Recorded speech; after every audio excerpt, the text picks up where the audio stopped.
I'm sorry, Zoom. Apologies. Can you hear me? Yes, you can hear you now. Thank you. 10 days ago, I was in Yemen to meet some of the 4 million people displaced by conflict. I visited one informal settlement that was home to 130 families, only 20 of them receiving any food aid at all.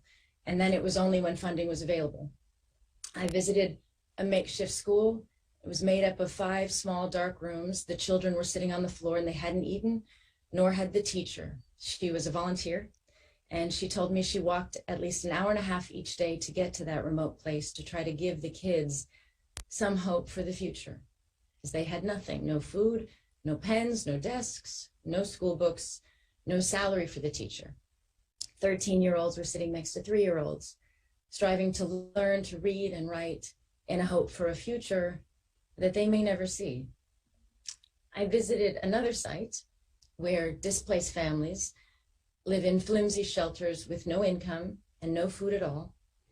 Miles away from any water or sanitation, there are no toilets, no showers, and there was no school. And most of the children, because of the years of conflict, were illiterate. Many young girls being married off, perhaps to spare family another mouth to feed or to receive a dowry that might help the other children in the family to survive. I met a mother who had lost 3 of her children to preventable illnesses. Her son was now sick and in the hospital. And even if the hospital has medicine to treat him, which most don't, she won't have the money to pay for it. So this is the reality of an aid appeal that is drastically underfunded amid a conflict that has gone on for so many years without political solution. So let us be clear, as we all know, we cannot point to anywhere in the world where we're succeeding in deterring aggression or reducing the number of people forced to flee their homes. Last year, the UN humanitarian programs were only half funded. And this year, we're facing unprecedented needs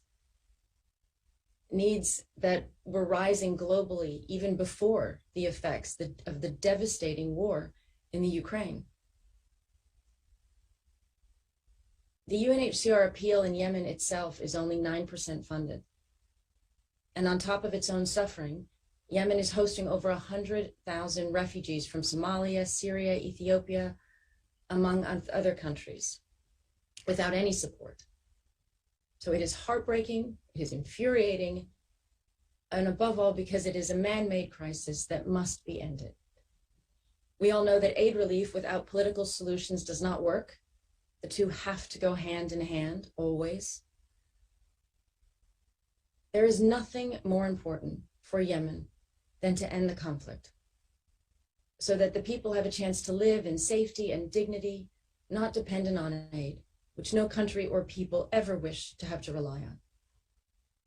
The next pledging conference should be about helping the people of Yemen rebuild and develop their country, not just a meeting about percentages of aid appeal to help only a fraction of the millions of people in desperate need not to die of hunger and preventable illness. But that is where we're at now. The lack of solutions to conflict and insecurity globally is causing unmanageable levels of human displacement and need, and stretching humanitarian relief to the point that we see in Yemen today.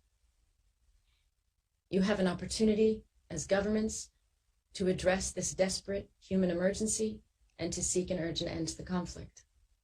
I hope you take it, and I implore you to do so. On behalf of the people of Yemen, of the families I met, I thank you so much for your time. Please do what you can.